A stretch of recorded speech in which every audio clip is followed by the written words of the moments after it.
دو گناہ ایسے ہیں جن سے اللہ تعالیٰ کو بندے پر بہت ہی زیادہ غصہ آتا ہے۔ انسان کے دو گناہ اللہ تعالیٰ کا سخت ترین غضب لاتے ہیں، غصہ لاتے ہیں، اللہ تعالیٰ کو ناراض کرنے کا ذریعہ بنتے ہیں، اللہ تعالیٰ کو خفا کرنے کا سبب بنتے ہیں، اور جس سے اللہ تعالیٰ ناراض ہو جائے پھر ساری دنیا خوش ہونے کے باوجود بھی، ساری دنیا کے خوش ہونے پر بھی وہ شخص ناکام ہے۔ ایک شخص حضرت سیدنا عیسیٰ علیہ السلام کی خدمت میں حاضر ہوا، پوچھنے لگا، اے روح اللہ، زمین و آسمان میں سب سے زیادہ سخت ترین شے کون سی ہے؟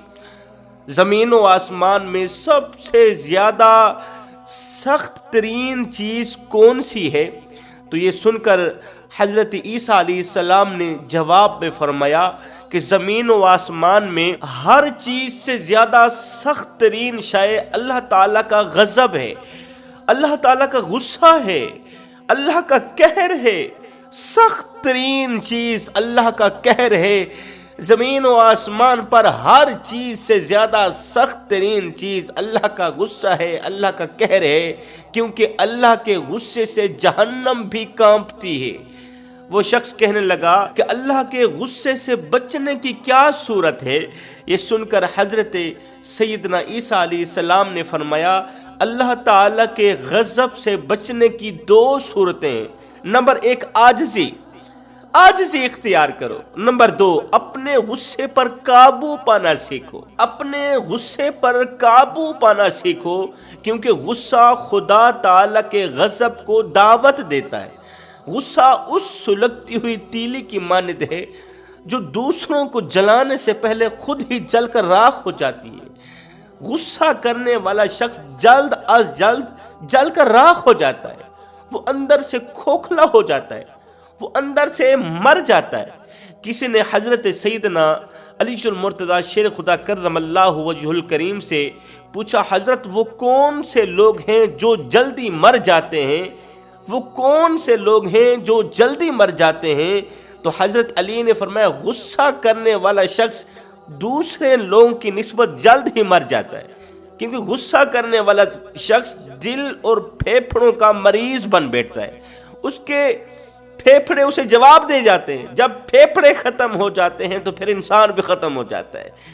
فرمایا، غصہ خدا تعالیٰ کے غضب کو دعوت دیتا ہے، اس لیے غصے سے بچنا چاہیے۔ نمبر ایک، عاجزی اختیار کرو۔ حضرت عیسیٰ علیہ السلام نے فرمایا، عاجزی اختیار کرو۔ یہ عاجزی کا درس اللہ کے نبی عاجزی اختیار کرنے والوں کو نہیں دے رہے، بلکہ تکبر کرنے والوں کو عاجزی کا درس دے رہے ہیں۔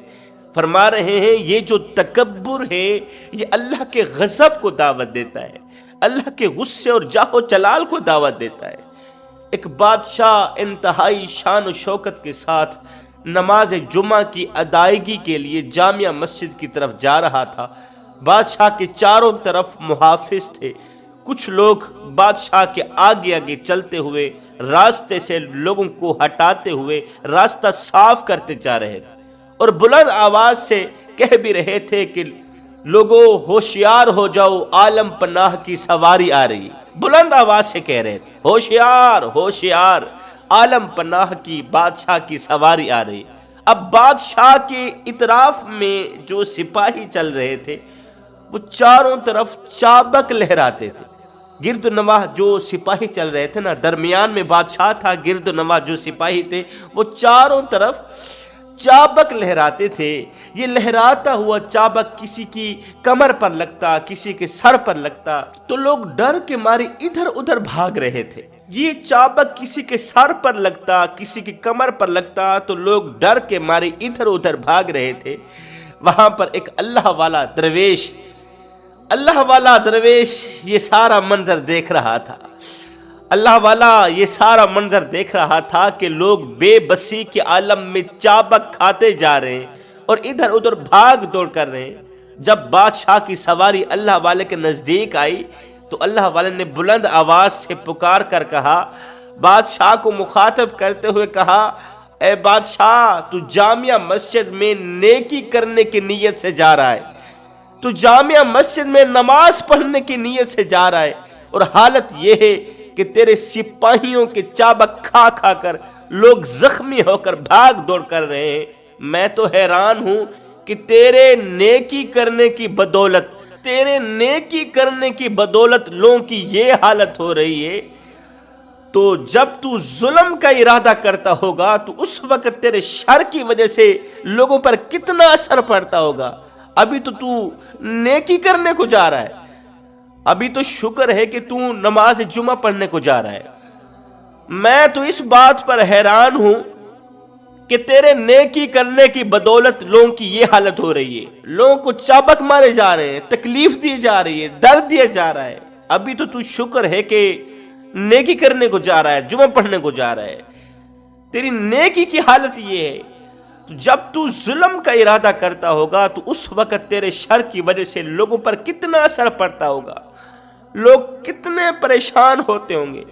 جب تو ظلم کا ارادہ کرتا ہوگا تو لوگوں کو کتنی تکلیف کا سامنا کرنا پڑتا ہوگا۔ بادشاہ بس کر، ظلم سے باز آ جا۔ تیرے جیسے لاکھوں کروڑوں طاقتور بادشاہوں کو میں کرنے والوں کو میرے اللہ نے مٹی میں دفن کر دیا۔ آج ان کا دنیا میں کوئی نام لینے والا نہیں، ان کا موٹا تازہ بدن خاک میں مل گیا، ان کا شہرت یافتہ نام مردوں میں تبدیل کر دیا گیا۔ تو کس باغ کی مولی ہے؟ اوے اکڑ اکڑ کر چلنے والے، او گھمنڈ کرنے والے، تکبر کرنے والے، تجھے پتہ نہیں ہے تکبر میرے رب کی چادر ہے۔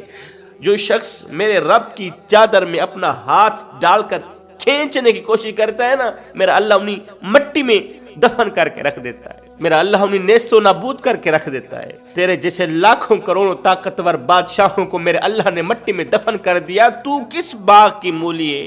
بادشاہ اکڑ تب تک چلتی ہے جب تک پکڑ نہیں ہوتی، اور جب پکڑ ہوتی ہے نا پھر خاکی انسان کو خاک میں ملتے ہوئے دیر نہیں لگتی۔ یہ تکبر، یہ گھمنڈ، یہ فخر، یہ غرور انسان کو اللہ کے غضب کا نشانہ بناتا ہے، اللہ کے قہر کا نشانہ بناتا ہے۔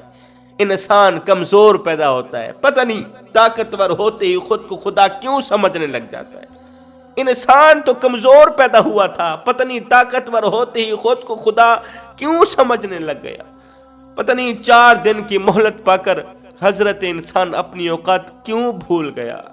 حالانکہ جب یہ پیدا ہوا تھا تو لوگوں نے ہی اس کے ننگے جسم کو ڈھانپا تھا۔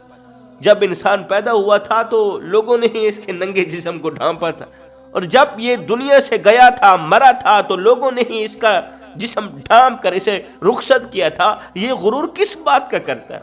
یہ انسان تکبر کس بات کا کرتا ہے؟ قبر کی مٹی ہاتھ میں لیے سوچتا ہوں کہ جو لوگ مر جاتے ہیں ان کا تکبر کہاں جاتا ہے؟ اللہ اکبر، ان کا غرور کہاں جاتا ہے؟ ان کے اندر کی میں کہاں جاتی ہے؟